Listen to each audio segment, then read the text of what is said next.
English podcast from English speaking practice.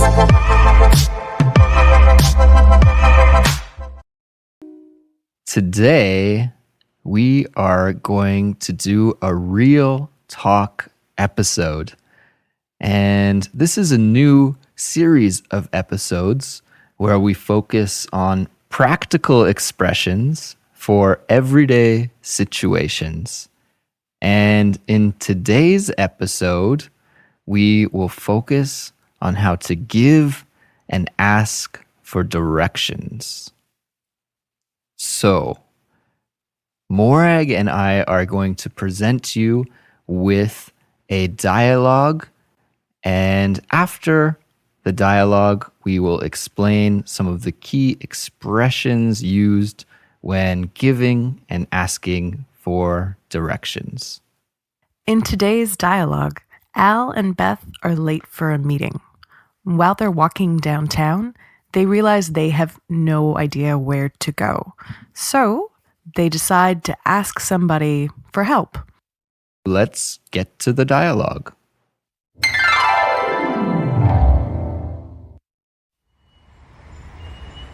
Hurry up, we're going to be late for the meeting. It starts in 15 minutes. Where is it again? What's the address?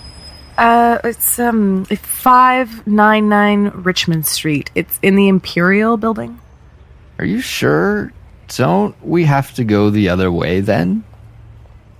No, it's this way. I mean, I don't think so, but let me check my phone to make sure. Oh my gosh, it's going so slow. The connection is garbage. I can't find anything. Okay, let's just ask somebody. Okay, good idea. Ask that guy over there. Hey, excuse me? Do you know where Richmond Street is? I'm looking for the Imperial Building. Yeah. It's just a couple blocks away. Take a right at the next set of lights and then go straight for a block or two. You'll find it. Oh, great. Thank you so much. No problem. Okay, he said it's just a couple blocks away. Let's go. We can still make the meeting on time.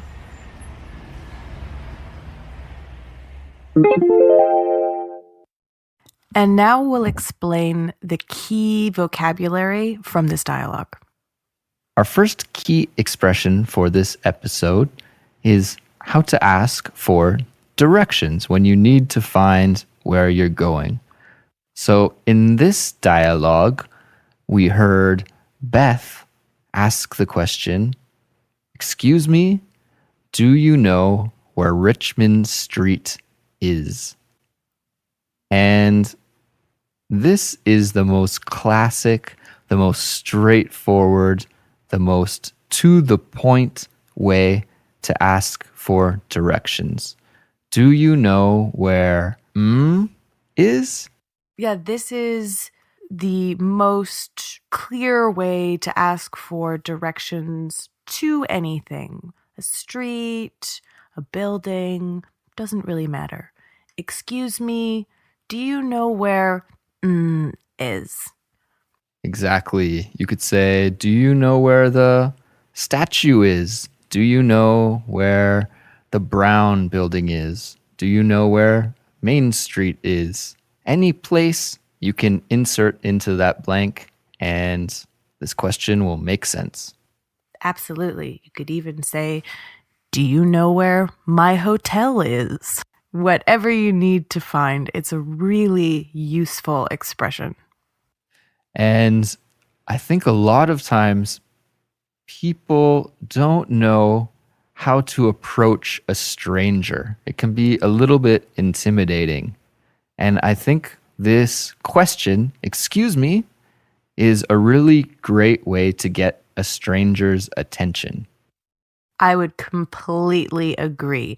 You're never going to be rude or have an uncomfortable time with a stranger if you start out with, "Excuse me," and then go in with the question. So when you want to ask a stranger for directions, you can use this expression, "Excuse me, do you know where is. Hmm. Expression number 2 for today is I'm looking for I'm looking for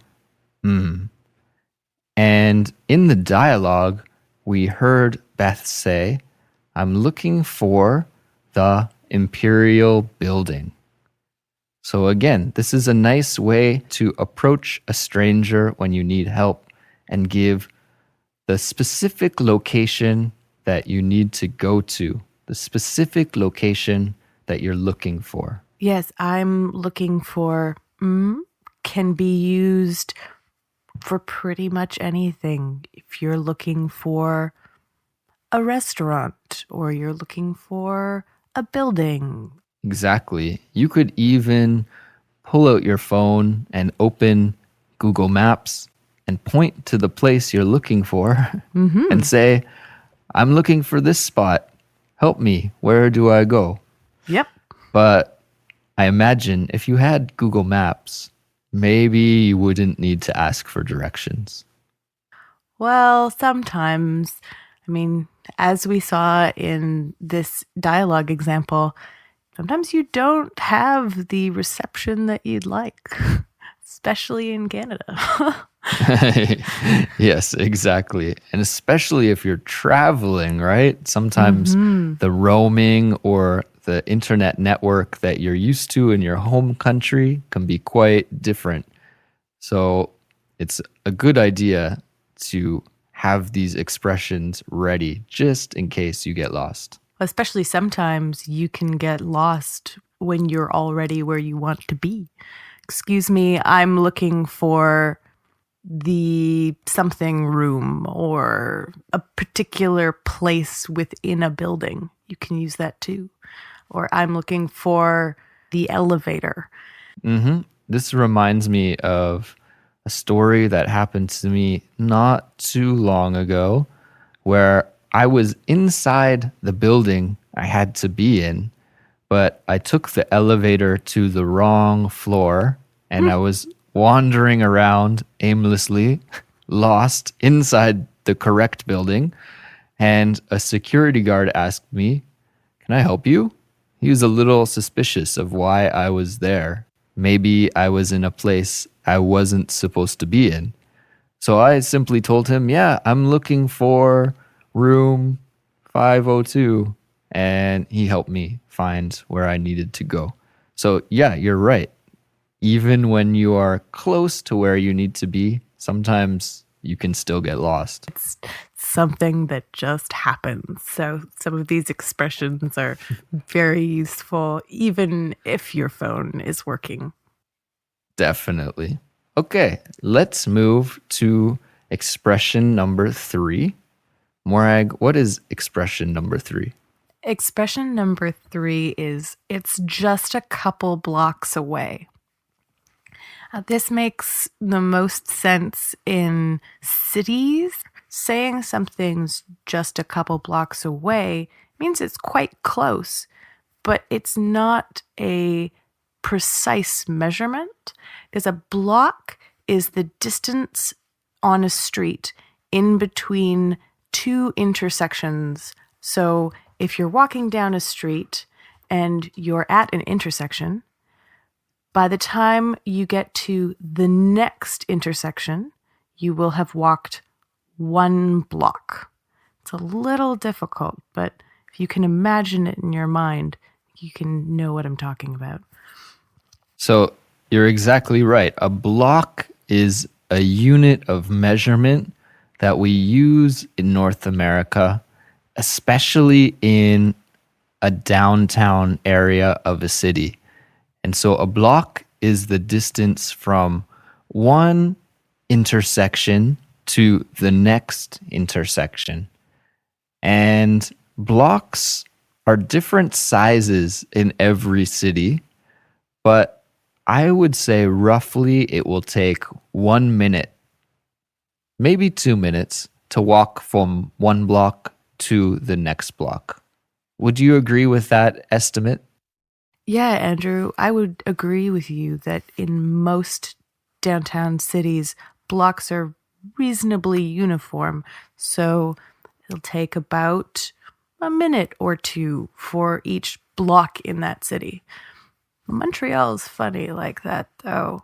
I live on a block that takes about 3 minutes to walk down.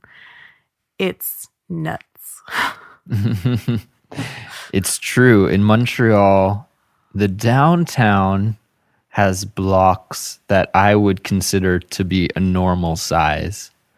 But towards the north of the city, in the plateau and in the Mile End, the blocks get bigger, especially in the Mile End. Some of the blocks take quite a while to walk down. I live on one of those. It's quite funny, though, if you are in a city like that, or an area like the one I live in, the blocks running north and south are very long. The blocks running east and west are very short. So sometimes, depending on what city you're in, it can be a very imprecise measurement of time to talk about blocks. If you're in somewhere like New York City, though, it's really quite precise. And I get the sense that Al and Beth are very close to the building they're looking for, the Imperial Building, because the man they ask for directions says it's just a couple blocks away. So if it was really far away, he wouldn't use this word just. So I have the sense that they'll be able to find the building in just a couple of minutes. I would agree. Yeah. Okay, let's move on to our fourth key expression for today. And this is take a left and take a right. In the dialogue, we hear the stranger who is giving Al and Beth directions say, take a right at the next set of lights. So this simply means turn right at the intersection. The set of lights refers to the traffic lights. So he wants Al and Beth just to go straight until they hit the set of lights, the traffic lights, and then take a right or turn right. This is a really common thing that you'll hear in directions, someone telling you to take a left or take a right at a landmark. So if you're taking a right, turning right. If you're taking a left, then you're turning left. Exactly. Okay. And finally, our fifth key expression for today is go straight for. Okay, go straight for. And the preposition for here is very important because it communicates that we have to go a certain distance. In the dialogue, we hear go straight for a block or two. But we could easily say go straight for 10 minutes or go straight for 1 kilometer. We use this expression go straight for to tell someone that they have to continue for a certain distance or a certain amount of time. Yes, so we don't tend to say continue along the street that you're no. It'll just be go straight for a given distance or amount of time. Okay, so those are today's 5 key expressions that you should use when giving directions or asking for directions. Here's the dialogue one more time. Please listen for these expressions in the dialogue.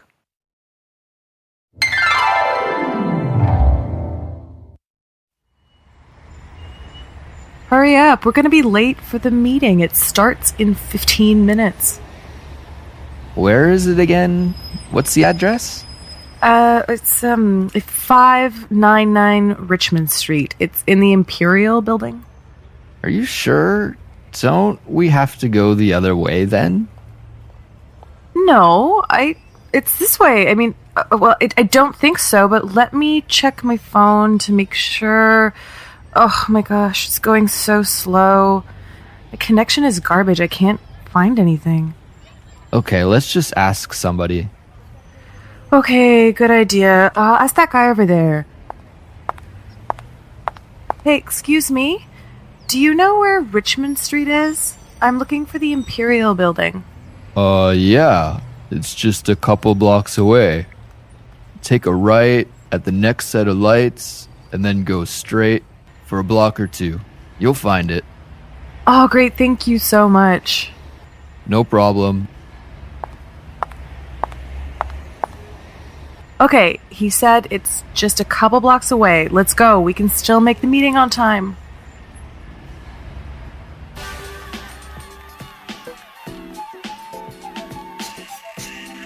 So that is all the time that we have today. Thank you so much for listening. Your English learning journey is just getting started. Click to watch the next lesson or explore more hand-picked videos designed to help you speak English with confidence.